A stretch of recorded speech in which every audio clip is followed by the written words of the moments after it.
আমি ঢাকা বিশ্ববিদ্যালয়ের সূর্যসেন হলের ছাত্র ছিলাম।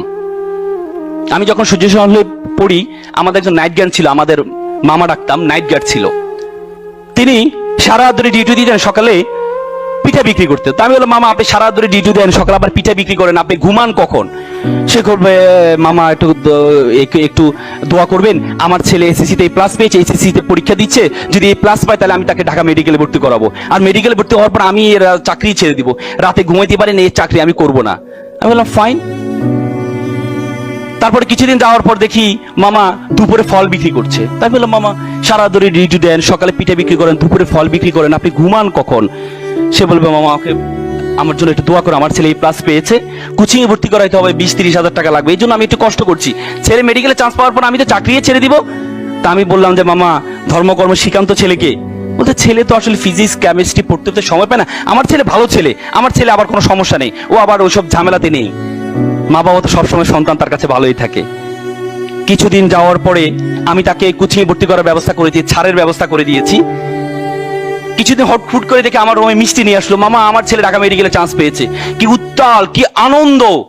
আমার লাইফে সন্তানের খুশিতে এত আনন্দ পিতামাতা হতে পারে আমি কখনো দেখিনি। মনে হচ্ছে যেন সে মেডিকেলে চান্স পেয়েছে। একদিন কিছুদিন যাওয়ার পর মামা দেখি মন খারাপ করে বসে আছে।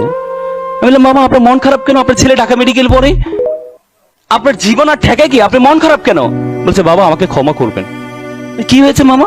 বাবা আমি আর পারছি না, বাবা আমি আর পারছি না, আমার ছেলে ইয়াবা আসক্ত, প্রতিদিন বাসায় এসে শোকেজের গ্লাস ভাঙে, আলমিরার গ্লাস ভাঙে টাকার জন্য।